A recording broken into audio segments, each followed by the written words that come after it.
nome é Júlia Galvani. Começa agora mais uma entrevista do quadro UNASP 40 anos. E hoje a gente tem a alegria de entrevistar aqui no Centro da Memória o professor Hélder Hosokawa. Professor, muito obrigada por ter aceito o convite.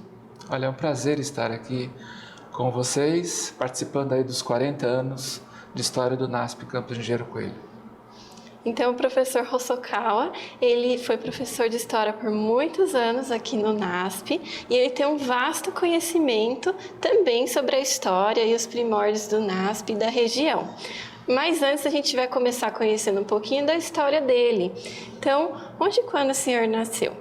Eu nasci no dia 3 de setembro de 1964. Nasci em Franca. Meus pais, pastor Kiyoshi Hosokawa, e minha mãe, Hilda Francisca de Souza Rezende Hosokawa, é a família dela, né? Meu pai é de origem japonesa, ele é filho de imigrantes que vieram para o Brasil em 1926. Meu pai, aos 18 anos, ainda morava numa colônia japonesa no interior de São Paulo, e ele veio para o UNASP por influência de um comportor japonês adventista que se converteu nas imediações da Casa Publicadora, e estudando lá no Colégio Adventista brasileiro, ele foi desafiado a comportar para se manter. E ele foi comportar exatamente na região onde meu pai havia se criado, porque o meu avô, Sueo Hosokawa, ele foi um missionário da igreja metodista, uma agremiação protestante japonesa, e eles vieram para o Brasil com essa intenção de converter os imigrantes japoneses que vinham para o Brasil. É estranho isso, né? Como que imigrantes japoneses já vinham com um projeto de cristianismo, de conversão.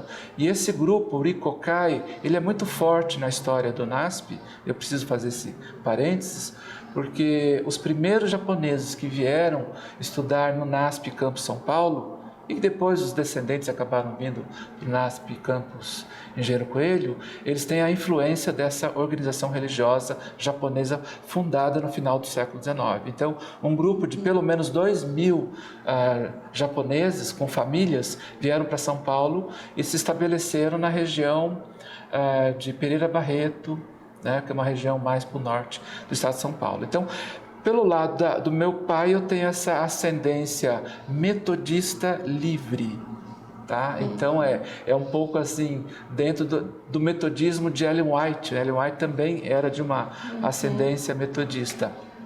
Do lado da minha mãe, os meus avós, eles vieram de Sergipe. Olha que mistura, né? São brasileiros do interior do sertão, né, de Sergipe, da região de Divina Pastora.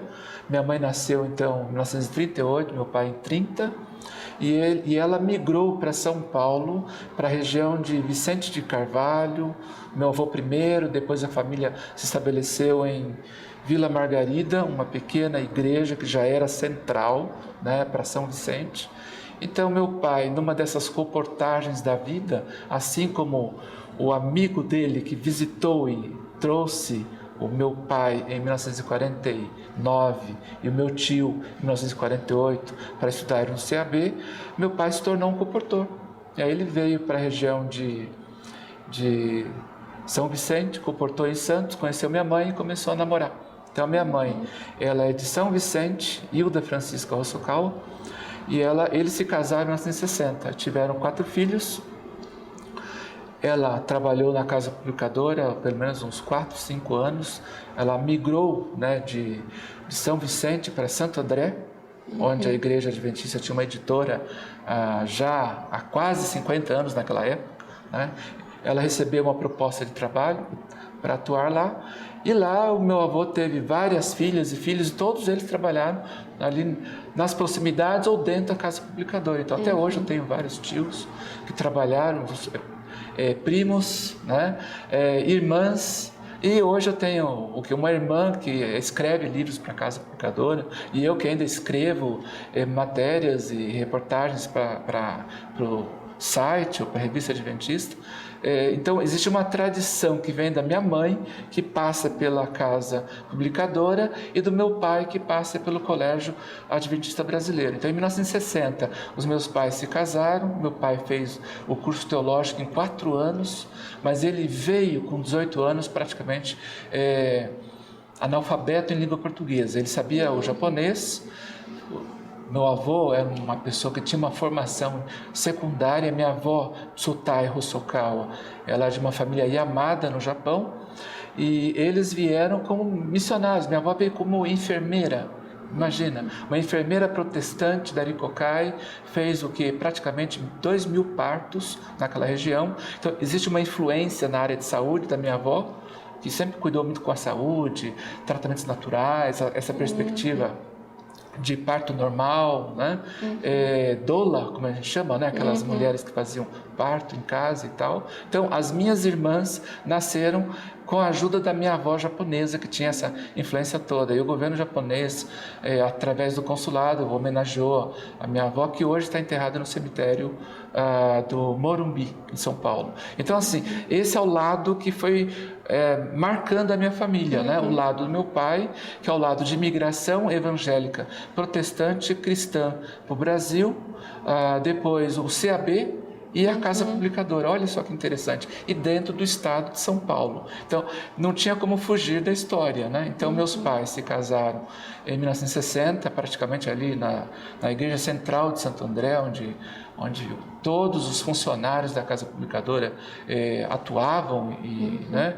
E você tem uma ideia, minha mãe conheceu os missionários, Léo Halliwell, conheceu o tio Luiz, a dona Isolina Voltfogo, estiveram no casamento dos meus pais. Quem fez o casamento foi o pastor Tosako Kanada. O pastor Tosako Kanada é uma referência jurídica na história do Brasil. O primeiro processo contra a Igreja Adventista, e que passou pelo STF, envolvia o pastor Tosako Kanada, né? O pastor Tosako Kanada, ele estudou nos anos 30 na escola Rikokai, no Japão, e quando ele morava lá em São Paulo, ele ficou preocupado porque ele tinha vários colegas que não conheciam ainda a mensagem adventista. Então ele falou, olha, para aquele estudante que eu falei, comportor lá de Santo André, disse, olha, vai comportar lá na região da Alta Paulista, porque eu tenho muitos amigos da Rikokai, e um deles é o administrador, meu avô, desse projeto de imigração lá no interior de São Paulo.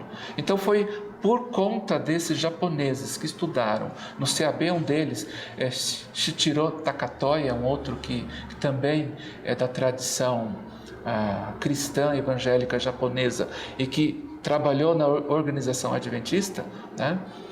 Nos anos 40, Getúlio Vargas proibiu esses japoneses estarem em cargos de influência na igreja adventista. Então, todos eles foram desligados da igreja, pastor Tosako Kanada, por conta do processo que depois acabou sendo favorável ao pastor Kanada. Então, o pastor Kanada, na literatura jurídica, na jurisprudência, ele é considerado como o primeiro caso vitorioso de liberdade religiosa, de defesa do sábado nos tribunais do Brasil. Então é bem interessante a história. Então, assim, eu não tinha como fugir da história. Tá? Então eu já nasci nesse contexto, minha mãe produzindo livros, minha mãe mexia na encadernação da Casa Publicadora, então as minhas irmãs trabalharam na Casa Publicadora, os meus tios trabalharam no setor de imprensa, de impressão, né? Então, assim, até hoje, então, eu tenho primos que trabalham no setor de redação, material didático, então isso tudo passa pela minha família. E a história do NASP, ela se confunde com a da minha família, por quê? Porque meu pai fez o curso Admissão nos anos 40, meu pai fez o curso ginasial, um curso que foi reconhecido por Getúlio Vargas no final dos anos 30. Então, o NASP sempre foi uma referência na história da igreja e da minha família. Então, a minha família respira essa história. Então, olha só, meu pai também fez o curso ginasial, né, como eu acabei de falar, fez o curso comercial, que foi o primeiro curso comercial da igreja adventista, um curso que tinha professores assim com uma formação excelente desde os primórdios, professores com formação na FAAP, para você ter uma ideia, né? E você vai perceber que naquela época já havia uma preocupação com a guerra, porque os adventistas não podiam pegar em armas. Então meu pai fez um curso no UNASP chamado Socorrista Padioleiro. Então foi uma das primeiras turmas que Getúlio Vargas aprovou por volta dos anos 50. E eu mais tarde no IASP, estudei no IASP, né? A maioria das escolas que eu passei na minha vida foram escolas públicas. Apenas em uma oportunidade eu estudei na Escola Adventista do Capão Redondo, quando estavam abrindo a FAED bem ali pertinho, né? Então já estava respirando a história da FAED, porque o diretor da minha escola onde eu estudava havia se formado numa turma anterior que não havia ainda tido oportunidade de participar do projeto da FAED. A FAED surgiu em 73, ele estudou em 72. Então, o professor Moisés Sanches, o pai, que é o filho também, Júnior, ele era o diretor da escola. Então, assim, eu sempre vivi nesse ambiente, no entorno do NASP, da história da imigração, da história da migração. É interessante que a história da migração do presidente Lula é de Sergipe para Vicente Carvalho, e um pouquinho depois da época em que meu avô migrou também, do Nordeste para a região do litoral de São Paulo. Então, como eu disse, eu tenho 4 irmãs desse casamento que aconteceu em julho de 1960, praticamente coincidindo com a formatura do meu pai de 4 anos, o curso teológico. Nasceu então a minha primeira irmã em 1960, na região de Registro. Meu pai participava de uma série de conferências com o pastor Benito Raimundo. A Lancha Samaritana, em 1958, estava desenvolvendo um trabalho, um projeto missionário. Meu pai chegou em 60 como obreiro do pastor Arnoldo Anis. O pastor Arnoldo Anis é um conferencista neto dos primeiros guardadores de sábado do interior de Santa Catarina, ali na região de Joinville. E meu pai conheceu esse pastor Arnoldo em conferências e passou a acompanhá-lo em diversas conferências que foram acontecendo no interior de São Paulo. Então, minha irmã mais velha, Egli, nasceu na região de Registro, em 1960. Depois, a minha irmã, a segunda irmã, Eleni, nasceu em Araras, aqui pertinho, né, perto de Conchal. A minha irmã mais velha hoje mora nos Estados Unidos, viveu na Suíça um tempo, uma temporada nos Estados Unidos, e hoje mora ali nas imediações de Loma Linda. Ela é nutricionista. Eu tenho a segunda irmã que fez FAED, tá, no IAE, fez mestrado na UNB, Universidade de Brasília, na área de matemática, e hoje atua na assessora na área de educação infantil para a divisão sul-americana. Eu tenho a minha irmã mais nova, que é a Eliane, fez letras na USP, foi professora da rede adventista, e hoje, casada com um missionário, atuam em Tóquio, né, e também escreve à distância os livros de língua portuguesa da escola básica e ensino médio. E eu nasci então nesse lar adventista, filho de pastor. Eu acabei então nascendo numa época de efervescência, né? O pessoal chama ditadura, outros falam regime civil-militar. Nasci em 64, né? Então, assim, outra data histórica que lembra, né, um período marcante na história do Brasil, né, para a América do Sul. Então eu sempre tive essa curiosidade histórica, né, de conhecer um pouco. Eu vivi nesses anos do regime militar, mudando de cidade, porque meu pai era pastor, né? Então meu pai fez conferências em Araras, depois ele fez uma série de conferências em Igarapava. Ele criou uma igreja, fazia parte do distrito que ele era pastor em Franca, e pelo sucesso das conferências que aconteceram em Igarapava, o meu pai foi ordenado na Igreja Central Paulistana, que é a igreja assim, mais importante do estado de São Paulo, porque era a igreja da capital, né? Então os pastores foram ordenados ali, e eu nem acompanhei isso, só pesquisei mais tarde, desenvolvi estudos sobre isso, né? Então ele foi ordenado e continuou o seu ministério, né? Ele foi para a região de Lucélia, Adamantina, onde nasceu a minha irmã irmã mais nova, caçula, essa que tem 4 filhos e mora no Japão, casada com o pastor Genji. A minha segunda irmã era casada com o pastor Elcio Vordel. Ele morreu assassinado já faz uns 15 anos em Brasília. E a minha irmã mais velha, ela mudou-se então para os Estados Unidos. Ela tem 3 filhos. A minha segunda irmã tem 3 filhos que atuam na Igreja Adventista. E eu, para você ter uma ideia, eu sempre estudei até o 8º ano, com exceção da 3ª série, em escolas públicas. Estudei numa escola em Lorena, para você ter uma ideia, que era uma escola onde o filho de Euclides da Cunha havia estudado. Ele construiu uma ponte ali no rio Rio Paraíba, né? Rio Paraíba do Sul, e ao construir ali a ponte, ele teve um filho que estudou na escola, e a escola era centenária, cheia de árvores, de pau-brasil. Então eu vivi várias histórias do interior de São Paulo. Ali em Lorena, estudei depois em São Paulo, como eu falei, no Capão Redondo. Depois eu estudei na escola, nas escolas de Itararé. Meu pai foi pastor no interior de São Paulo, na divisa de São Paulo com o Paraná, e ali eu conheci a família Gorski. Então eu estudei lá a 4ª e a 5ª série em 2 colégios públicos, e eu conheci os pais do pastor Neville Gorski, a dona Cornélia e o seu Willy Gorski. Foram batizados pelo pastor John Lippick. Então, assim, eu em alguns momentos da minha vida, eu fui conhecendo assim, pessoas que fizeram parte dos primórdios da história de São Paulo. Por exemplo, Maria Krahenbill Stein. Conheci ela com 93, 92 anos de idade, quando ela foi homenageada num concílio pastoral no IASP.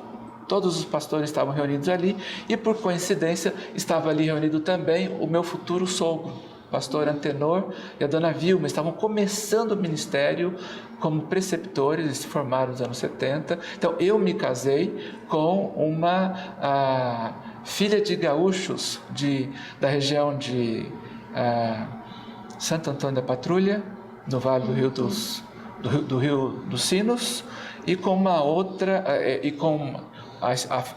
o pai é nascido na região de Tavares, ali naquelas imediações da Lagoa dos Patos. Então, assim, toda a família tem um pé na história, né? E em 1970, para você ter uma ideia, eu conheci não apenas uma das primeiras adventistas, né, batizada por volta de 1895, mas que ainda estava viva, né? Recentemente eu estive em Dayatuba e pude visitar a sepultura do casal que está no cemitério central da cidade, né? Então, assim, enquanto eu fui aluno do IASP, conheci vários pioneiros da igreja, um deles o tio Luiz Waldvogel, né? Que ainda circulava naquele pedaço, e quando eu estudei ali foi anos 80, 82, eu era aluno do curso de auxiliar de patologia clínica. Não apenas ele, mas em seguida comecei a conhecer mais alguns, como a professora Albertina Simon, pastor, o advogado Dens, que foi muito importante, foi colega do Jânio Quadros, né? Guilherme Dens, obrigado pela lembrança. Eu conheci vários dessa primeira turma dessa forma. E assim, numa viagem sem muitas pretensões, para a Califórnia, que eu fiz com a Joyce é a minha esposa, ela é formada em letras inicialmente, nos anos 90, e por volta de 2000 ela fez o curso de enfermagem. Fizemos uma viagem pela Califórnia, e ali eu tive o privilégio de conhecer a filha do casal pioneiro Alma Meyer e Adolfo Berwood. E ela falou o seguinte: olha, como você gosta muito de história da igreja, eu vou te arranjar as fotos dos primórdios do NASP. Então, todas as fotos de 1915 até 1930, ela ela me emprestou, ela cedeu, doou uma parte do material, assim, porque olha, você veio do Brasil para os Estados Unidos, então você merece levar esse material, né? Então assim, eu estou aqui atrás de algumas fotos, né, do centenário da primeira turma de 1922, que completou 100 anos o ano passado, e eu olhando essas imagens, eu me remete isso à história também. Então eu estou aqui nessa entrevista com essa passagem histórica inicial da minha família, e aí eu quero colocar assim, que a história ela é referencial, especialmente a história do Adventismo no Brasil e nos meus estudos. Assim, só para falar de estudo, eu passei pelo IASP por 3 anos, fiz o curso de auxiliar de patologia clínica, depois eu tentei vestibular por 2 anos, acabei sendo aprovado em História, na USP, em 1984, época das diretas já. Então, enquanto os meus colegas matavam a aula para participarem das diretas já, eu ficava em sala de aula estudando no período primeiro da noite, depois da tarde. Eu tive muita dificuldade com sábado, tinha aula sábados, na sexta-feira à noite e sábado. Naquele tempo, o período letivo se estendia. E naquela época, eu me lembro de participar de um grupo chamado Grupo de Estudantes Adventistas da USP, e nesse contexto eu acabei assim me enturmando com esse grupo da engenharia, grupo da área da medicina. Tinha um grupo assim, de quase 40 adventistas que atuavam para evangelismo dentro da universidade. E ali naquele contexto eu acabei tendo apoio para fazer cartas e pedir para a diretoria da FEFELESH, como a gente chamava, para, olha, dá para evitar aulas aos sábados, uma matéria chamada EPB1, EPB2, tinha que fazer estudo dos problemas brasileiros dentro do contexto do regime militar. E aí eu fiz essa matéria no Instituto de Química, porque naquela época havia um diretor da FAPESP Adventista, Dr. Rui Carlos Camargo Vieira, que a gente, assim, quando sentia uma dificuldade, usava o nome dele. Ele havia sido um dos fundadores da Universidade Federal de São Carlos, da UFSCar, e ele também era um dos grandes nomes da Poli. Poli era a Politécnica da USP. E havia um outro, o Dr. Morenci Arouca, que também era muito forte. Então, todos eles nos apoiavam muito nessas questões de sábado, né? Então, eu tive essa minha formação e graduação em História, fiz ali o início de um curso de Ciências Sociais na USP. Então, eu peguei, assim, professores muito conhecidos na história do Brasil, né? Doutora Mary Del Priore, que é uma autora de livros referenciais da história do Brasil. Tive aulas com a doutora Lilian Schwartz, autora de livros de história do Brasil também. Tive uma aula inaugural com Fernando Henrique Cardoso, naquela época era senador por São Paulo, prefeito, naquela tentativa de se mostrar na política, formado na área de ciências sociais. E então, assim, todo um início de história da minha vida passa pelo Adventismo, pela universidade. Em 2003 eu fiz o meu mestrado na USP em História Social. Não concluí o curso de Ciências Sociais, não era a minha praia naquele tempo. Havia uma necessidade muito grande de professores de Sociologia para o antigo IAE, então eu fiz esse curso na tentativa de alcançar, né, esse objetivo da igreja, mas depois eu preferi ir para o mestrado e ir para a docência. Então, assim, resumindo, esse é o começo da minha história. Certo. E a graduação foi em que ano? A graduação foi 87 a licenciatura e 88 o bacharelado. Certo. Tem uma perguntinha que eu ainda queria perguntar para o senhor sobre a sua formação religiosa em casa, né? O senhor é um filho de pastores. Teve algo que foi marcante na sua trajetória, na sua infância, nesse sentido religioso? E qual a data do seu batismo e quem foi o pastor? Imagina quem me batizou, né? Meu pai, né? Minha esposa, a mesma coisa, né? O pai dela batizou. E foi o batismo da primavera, né? O pastor Ademar Quint, quando criou o batismo da primavera no Rio de Janeiro, não imaginava que tantos filhos de pastores seriam batizados, né, numa circunstância dessas, né? Eu fui batizado na represa Baronesa, que é uma extensão da represa Guarapiranga, ali nas imediações do NASP. É uma represa muito importante para a eletrificação da cidade de São Paulo. A cidade de São Paulo cresceu muito para a região da Zona Sul por conta desse investimento que o governo colocou ali. Então, aquela área nos anos 70 era uma área já invadida por moradores que vinham de várias regiões do Brasil, especialmente da região Nordeste. Então, aquilo ali era lindo ainda, mas assim, você via que os movimentos populares estavam tomando conta da Zona Sul de São Paulo. Então, eu vi através desse único ano que eu vivi ali na região da Zona Sul de São Paulo, esse adensamento de São Paulo que provocou em 79 o primeiro decreto de desapropriação do NASP. Desapropriação de 100% da propriedade, porque ali era comum notícia de invasão de terra, né? Invasão de cerca, o pessoal querendo pegar as terras da Superbom, as terras do NASP. E eu morei ali no Capão Redondo, né? Então, eu morei em 74, no ano em que foi incendiado o edifício Joelma, 1º de fevereiro de 1974, eu estava chegando em São Paulo. A cidade de São Paulo estava começando a operar o metrô. Então, a primeira estação entre Jabaquara e Santana, Liberdade, começou a funcionar quando eu estava indo para a igreja com os meus pais na Central Paulistana, porque funcionava a igreja central japonesa. E aí a minha mãe falou, olha, vamos ver o metrô? Em 70, né, depois da tragédia que aconteceu ali a menos de 1 quilômetro da igreja japonesa, que foi um edifício todo pegou fogo, né, Andraus, Joelma, foram 2 incêndios terríveis ali no centro de São Paulo. Então eu tive a minha primeira experiência ali, recém-batizado, né, de conhecer o metrô de São Paulo. E a impressão que eu tinha como criança é que eu estava entrando embaixo da terra, então ia ver a raiz das árvores, ia ver, né, tudo. E quando eu olhei ali tudo concreto, né, ficou sem graça, né?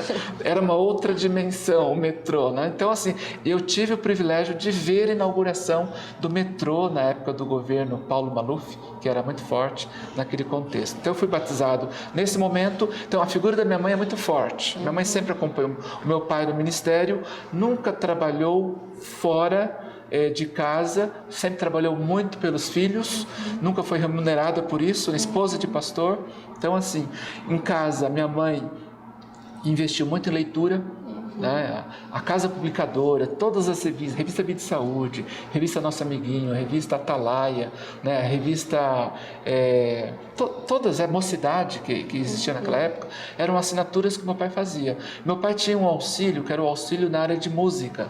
Então, meu pai colocou todos os 4 filhos para estudarem piano, mas não tinha piano em casa. Então, meu pai falou, olha, a única forma que eu tenho de ganhar algum dinheiro como pastor é aproveitar um voto, uma praxe da Associação Paulista, que ou escreva um livro, não era o dom do meu pai, ou ele podia comportar nas férias. Então, ele resolveu comportar um período de férias em Ubatuba, Caraguatatuba, Ilhabela. E ele conseguiu, né, comprar um piano alemão, né, para poder os filhos estudarem, porque eram 4, né? Então os 4 estudaram a música, e a minha mãe assim fez um propósito com meu pai de não terem televisão em casa. Então assim nós devorávamos o que tinha na biblioteca da cidade. Então livro, revista, tudo que aparecia a gente lia, tá? Então era uma busca pela leitura, né? E uma preocupação dos meus pais, né? Porque a gente queria ler de tudo, né? E naquela época saiu uma apostila do professor Pedro Apolinário, e no vestibular a gente precisava dominar aqueles, né, livros da época do romantismo, parnasianismo, realismo, né, que dava calafrios na turma, né? Você vai ler um livro curtiço, como fazer isso com a Luísa Azevedo, né? Então, a solução que meu pai teve, comprar a apostila do Pedro Apolinário, que tinha um resumo das principais obras literárias do Brasil, né? Depois acabamos tendo que ler esses livros, né? Já tinha uma outra maturidade. Então, a formação em casa foi muito forte. Que legal, que benção a gente ver realmente a influência de uma família na vida, né, do senhor. Agora eu queria ir para a história do NASP. Então, quando que começou assim? Claro que o senhor já tinha contato com o NASP, mas como funcionário, a sua história com o NASP? Olha só, eu terminei o curso, mas estava ainda no 3º ano, recebi um convite de vários adventistas para lecionar. Um deles, Dr. Siegfried Heuler, Ele é pioneiro das faculdades brasileiras de recursos humanos no Brasil e tinha já um grupo de faculdades na região de Brooklyn, no bairro central de São Paulo, tinha também uma outra unidade em Hortolândia. Então ele já começou a me sondar, assim, olha, você gostaria de dar aulas na minha faculdade? Ao mesmo tempo, recebi o convite da professora Alice Cavalieri, que era a coordenadora da rede adventista da Paulistana. Você não gostaria de substituir um professor que acaba de sair das aulas de história para vice-direção? Isso no colégio, na escola adventista primária, depois virou fundamental, Manuel Oste, hoje é o Colégio Adventista do Campo Limpo. Você, olha, com certeza, né? Na verdade, eu fiz o curso de História, assim, preocupado com a arqueologia, com a história do cristianismo, o grande conflito, e eu não pensava que eu iria dar aula, sabe? Eu pensava que eu ia ficar lendo, estudando, pesquisando. De repente, o dinheiro, a comportagem foram chegando ao limite. Comportei 13 férias no interior do Mato Grosso, interior de São Paulo, ajudei as minhas irmãs. Quer dizer, eu tive uma longa experiência de comportagem, mas eu precisava trabalhar, né? Meu pai já foi assim indicando, assim, olha, como eu trabalho na Paulistana, que naquela época era Paulistana, controlava todo o interior de São Paulo, uma parte, né, depois virou Paulista Sul, então eu fui lá conversar com essa senhora, Alice Cavalieri, e ela falou, olha, o meu esposo se formou com seu pai, então o nome do meu pai já foi me ajudando a entrar na rede adventista. Meu pai sempre teve um bom nome, é uma pessoa sempre assim dedicada ao trabalho, trabalhou na agricultura, na comportagem. Meu pai trabalhou praticamente umas 30 férias, uns 12 a 15 anos na comportagem, e aí multiplica isso por 15 férias. Então, assim, uma pessoa muito reservada, mas que se desenvolveu graças a essa iniciativa de ir atrás de venda de livros. Então, eu tive que sair da comportagem e procurar uma fonte de sobrevivência. Então, qual era? Meu pai tinha um colega de época chamado pastor Homero Reis, ele era diretor interno em São Paulo, e falou o seguinte, olha, você vai morar lá no IAE, enquanto você estuda. Então, eu fiquei no internato do IAE por 2 anos, convivendo com a turma de 84, 85, 86, mais precisamente. E ali dentro, o pessoal já foi perguntando, você não quer lecionar alguma coisa? Então, surgiu o convite também do professor Edmir de Oliveira, que foi o primeiro diretor aqui do NASP Engenheiro Coelho. Assim, olha, eu estou indo para a Unisa e eu preciso de alguém que substitua as minhas aulas. Então, eu fui entrando de substituição no Campo Limpo, na escola adventista. Fiquei lá basicamente uns 10 anos no Campo Limpo, um pouco mais que isso. Em São Paulo fiquei um pouco mais que isso também. E então eu comecei assim a lecionar, entrando no espaço de alguns professores. Vou dar um nome aqui, a professora Iraci Castelo Cunha. Ela também estava se aposentando e deixando as aulas de ensino superior.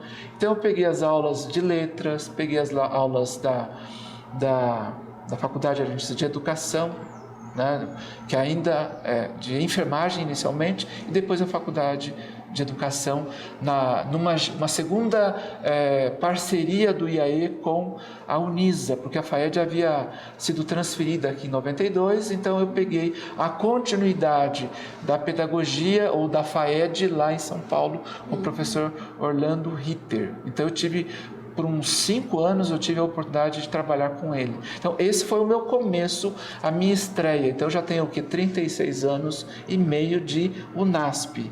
E aqui eu comecei a lecionar em 2008, para você ter uma ideia. Certo. Antes da gente falar sobre a sua atuação aqui no campus Engenheiro Coelho, a gente sabe que o senhor tem um grande conhecimento, fez pesquisas sobre aqui a região do Engenheiro Coelho, o adventismo e depois a chegada do colégio. Poderia nos falar um pouquinho sobre essa parte? Olha, eu sempre me empolguei muito pela história das cidades ou dos bairros aonde eu vivi. E quando eu estava em São Paulo, então eu me empolguei muito com a história da Zona Sul de São Paulo, porque os alunos começaram a provocar, professor, mas e a igreja adventista? Onde é que entra a história do adventismo na história do Brasil? Então, eu sempre tive essa preocupação de inserir a história do Brasil e fazer essa parceria, essa junção de documentos com a história denominacional. Então, com essa preocupação que já veio de São Paulo e que já foi assim abrindo espaço para um embrião do Centro de Memória que hoje a Emily Bertazzo coordena junto com a professora Gabriela Braços, eu já fui levantando essa documentação lá. E lá eu já comecei a perceber que havia uma vinculação de adventismo dos anos 1893, 95 com o NASP em Engenheiro Coelho. Então, não é uma coisa que começa há 40 anos. Ela tem um antecedente. E esse antecedente, ele me fez assim ficar curioso para levantar, mas como que foi essa história de Engenheiro Coelho, né? Quem é esse Engenheiro Coelho? Né? O que é Arthur Nogueira? Quem são essas? O que é Conchal? Né? Por que Campinas? Então todos esses nomes sempre me levaram assim, qual a origem, né, de tudo isso, né? Então eu estava num sebo, eu gosto muito de livros antigos, curtia uns 40 sebos na capital paulista, colecionei bíblias, documentos históricos da igreja, livros antigos da CPB, sempre peguei nesses espaços todos, né? Me alimentava muito dos LPs, CDs, DVDs, tudo isso fui coletando, né? E eu achei um livro num sebo ali na Avenida Liberdade, no centro de São Paulo, que dizia o seguinte: olha, aqui é a história dos 20 ou 30 anos de Engenheiro Coelho. E aí eu comprei aquele livro, dei uma lida assim, nossa, quanta coisa interessante. Era de uns irmãos de Cosmópolis, os irmãos Fromberg. Né? E ali eu comecei e ali havia um pequeno capítulo introdutório sobre Engenheiro Coelho, mas muito curto, que falava dos anos 90. Então, assim, quando eu vim para cá, eu vim com o convite de lecionar para o curso de Pedagogia, acho que lecionei para o curso de Direito, tá? E também curso de Tradutor e Intérprete, Pedagogia. Então, assim, eu começaram a me experimentar. O pastor Paulo Martini, ele me chamou, depois reforçou o professor Afonso Ligório Cardoso. Eu já havia, com os dois, feito um curso de integração fé-ensino com o Dr. Humberto Razi, que era o diretor da Educação Mundial Adventista, e ele convidou-me para estar nesse curso, e ali eu conheci o pastor Martini, e o pastor Martini convidou: olha, queremos que você lecione aqui no ensino superior. E havia assim um cochicho de que poderia haver um curso de geografia, de ciências sociais, história. Eles queriam assim meio me testar. Aí eu vim para cá em 2008 e comecei a viajar entre Capão Redondo e Campo Limpo e Engenheiro Coelho. Eu já conhecia Engenheiro Coelho em 1987. Eu passei aqui como visitante, eu queria muito conhecer os Laranjais, conhecer a história dos milagres, né, da construção dos prédios, e um grupo veio na minha frente, eu não consegui pegar esse ônibus, mas eu planejei, eu vou voltar de ônibus, mas eu irei de ônibus. Então eu peguei um ônibus lá na Barra Funda, naquela época, né? Em São Paulo, vim até a rodoviária de Campinas peguei uma baldeação, como chamavam na época, até Conchal e desci ali onde hoje é o pedágio. Era apenas uma estrada perigosa, uma estrada onde muita gente aqui da região sofreu acidentes, perderam a vida por conta disso, e deixaram ali numa estradinha de terra, de chão, cascalhado, e eu comecei a vir para essa região dessa forma, a pé, olhando plantação de algodão. Nunca tinha visto plantação de algodão. Havia uma estação experimental que até hoje ainda funciona. Via plantação de mandioca, plantação de cana, e de repente eu me deparei com o NASP. Então eu cheguei aqui em 87, cheguei no Mataburro, uma coisa estranha. Era um lugar onde o carro trepidava e tinha um aspersor, jogava ali veneno para desinfetar todos os automóveis, caminhões que passavam por ali.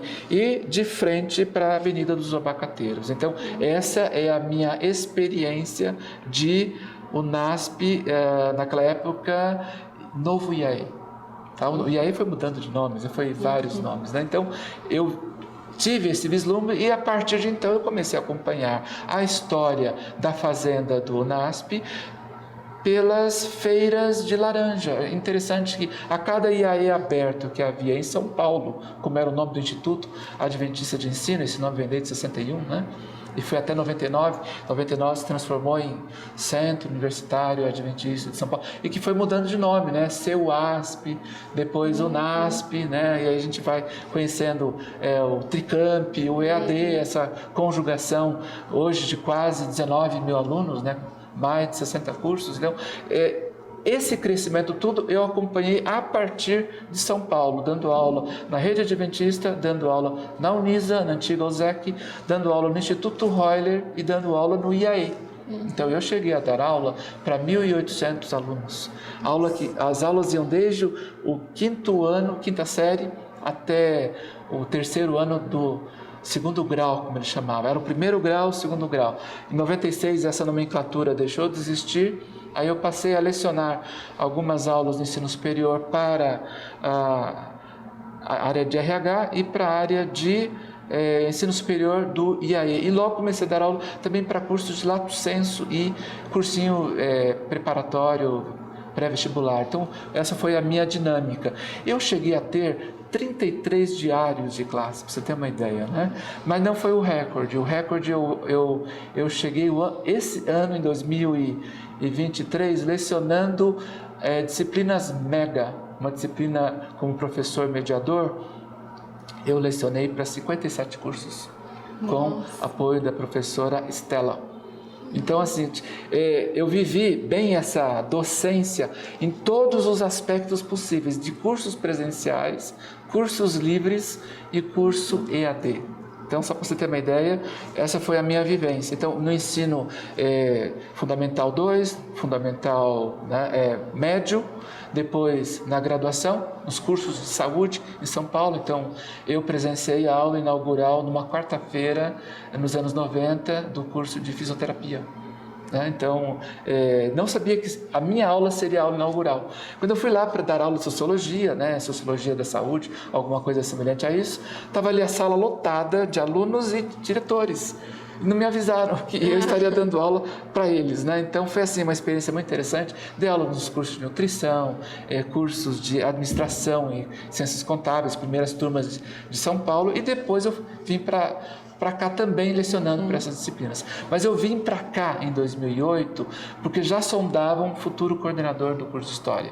E esse curso, então, ele foi aprovado em Brasília em 2009 e em 2010 ele começou com 46 alunos. E quanto tempo aqui funcionou esse curso? Houve muitos alunos? Qual a dificuldade de encontrar professores também para esse curso, adventistas? Olha só, primeiro, lecionar para um curso é uma coisa, coordenar o curso é outra coisa, Então, tivemos que fazer um projeto, esse projeto precisava ser aprovado, o NASP aqui estava ainda com uma internet bem limitada, velocidade quase manual, Então, assim, me lembro que na véspera de entregar toda a documentação de abertura de curso, a gente precisou contratar uns 15 alunos de vários setores aqui administrativos, para ficar assim, tentando colocar no Mac a documentação necessária. Então, assim, a internet demorava 30 minutos para abrir, para descarregar os documentos. Então, eu peguei essa fase do Mac, onde os processos todos eram online, mas assim, numa velocidade que a gente quase correndo para Brasília era mais rápido, Então, assim, foi muito difícil esse começo. Era para abrir o curso de Geografia em 2009 para 2010. A comissão de abertura não autorizou a abertura de curso de Geografia, porque faltavam laboratórios, uma série de itens da biblioteca, Então, eu vivi a experiência de montar um corpo docente, de preferência professores adventistas. Eu fiquei assim muito animado quando eu chamei o primeiro professor, Pedro Prado Custódio. Ele não era adventista, mas era ele tinha um background adventista, e quando ele foi convidado, e ele estava se casando também na mesma ocasião com uma adventista, ele falou: Helder, olha, Deus está me chamando para um trabalho acadêmico, nunca pensei ir nessa direção, tão claramente adventista, e me senti motivado a me batizar. Então, assim, de cara, o professor Pedro, ele se batizou em função de toda essa conjuntura da vida dele. Então, puxa, isso é um sinal de que Deus já está abençoando o corpo docente e o corpo de alunos, né? Então, assim, foi um desafio muito grande. Eu tive alguns professores não adventistas que enriqueceram muito o curso, né? Mas foi um tempo pioneiro. Por quê? Porque história, nós não tínhamos gente formada na academia, era muito raro. Eu tinha lá um ou outro aposentado, um ou outro que assim, olha, não posso dar porque já estou na teologia, já tenho outros compromissos. Então a gente teve que trazer gente de fora. Então, aos poucos veio uma equipe muito boa, a professora Dayana, que tinha acabado de fazer o mestrado dela e depois o doutorado na USP, então foi de uma importância muito grande. Depois começaram a chegar depois a doutora Janaína Xavier, que veio com uma formação de licenciatura muito interessante. Então o curso, ele começa com um grupo assim, inexperiente na pesquisa, mas juntos nós fomos fazendo acontecer. O curso foi muito forte na área de pesquisa, a gente publicou pelo menos uns 5 livros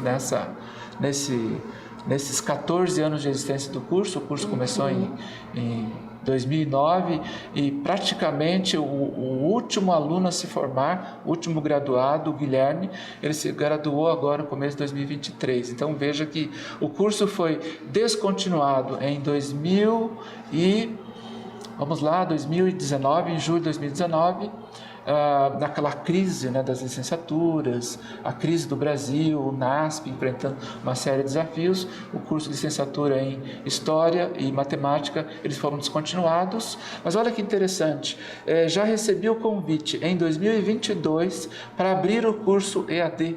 Então, eu já venho trabalhando e atuando nos cursos EAD desde 2018, validando livros, e-books do EAD. Recebi o convite, mas o acúmulo de trabalho não me permitia escrever naquele contexto. Então, eu comecei a lecionar nos cursos EAD e agora, então, para 2024, está sendo prevista a abertura de várias licenciaturas, né? Então, uma delas, História, né? Então, quase que nem terminou, né?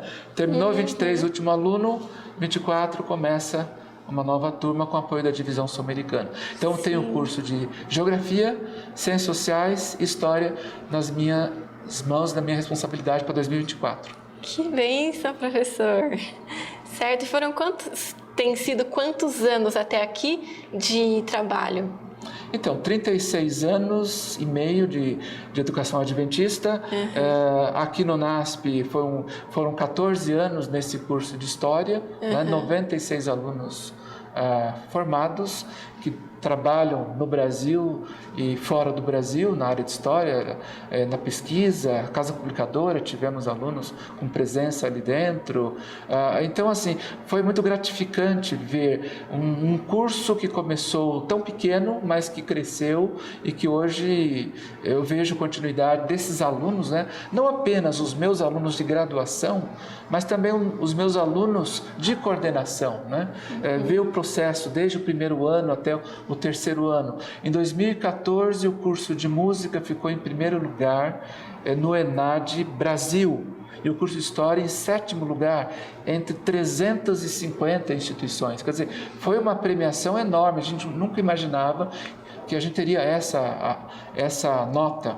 Tivemos nota 4 no ENAD, quase uma nota 5, tiramos uma nota 3, quase 4. A última nota do ENAD, a última que tivemos agora em 2021, foi nota 4, então uma nota muito boa, excelente, graças a esse grupo, esse corpo docente. Eu tive assim mais recentemente apoio da professora Giza, que foi assim fundamental numa tese doutoral sobre a FAED, que eu dei um suporte nas pesquisas.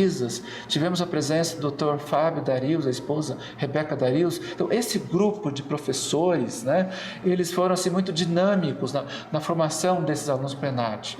E depois, por conta disso, a instituição me chamou para trabalhar, até para treinar o pessoal, por exemplo, da FAT, no ENAD o ano passado, né? Esse ano agora estou ajudando a turma de Engenharia agronômica, né, no ENAD que está acontecendo em 2023, né? Então, assim, eu tenho servido em várias frentes, né? Em 2018 me chamaram para escrever o projeto junto com uma outra colega na área de saúde do projeto de medicina. Então, toda a parte de contextualização do NASP e da Igreja Adventista na área de saúde e da região de Campinas e no aspecto da saúde e da educação, eu que acabei fazendo essas pesquisas, né, nesse tempo de graduação. Então, foram 5 livros lançados pelo Naspres e outras editoras aqui, com um apoio muito grande de uma família do pastor Schwantz. O pastor Schwantz, ele tem uma filha chamada Keila Schwantz, e ela ajudou muito, junto com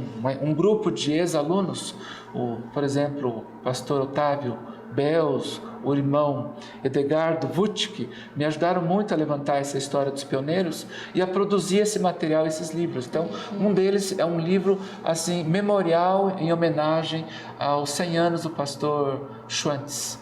Outro livro foi sobre as memórias do pastor Schwantz, numa viagem que ele fez pelos Estados Unidos. Então, assim, foi muito gratificante participar desse projeto de pesquisa, levantamento da história da igreja, da história em São Paulo e outros projetos que foram aparecendo da divisão sul-americana, da própria Casa Publicadora, da União Norte do Brasil. Eles não tinham história registrada, as fotos, imagens, legendar, tudo se passava pelo curso de História. Até o projeto ESDA, que o Dr. Renato Stêncio vem cuidando aqui no Brasil, acho que uns 12 ou 13 alunos do curso de História foram articulistas, escreveram esses verbetes. Então, assim, foi muito bom essa parceria, essa vivência no NASP. Certo. Agora a gente já está encaminhando para o final da nossa entrevista. Eu queria fazer uma última pergunta para o senhor. O que o NASP representa na sua vida? Olha, o NASP, assim como o CAB para o meu pai, é a porta da oportunidade. Para mim, o NASP a palavra maior é oportunidade espiritual, cultural, de trabalho, de pesquisa. Então, a minha vida respira história e passa pelo cristianismo, passa pelo adventismo, passa pelo NASP. Então, isso para mim é muito significativo. Que bom. Então, a gente queria muito agradecer. Poderíamos ficar aqui mais horas conversando. São muitas informações, mas a gente queria agradecer, professor, por você ter aceito o convite, compartilhado um pouquinho aqui do seu conhecimento. Eu que agradeço a oportunidade. Parabéns para o NASP, né? Que o NASP viva mais celebrações, não aqui na terra apenas, mas no céu, que é o mais importante. Amém. Amém. Amém.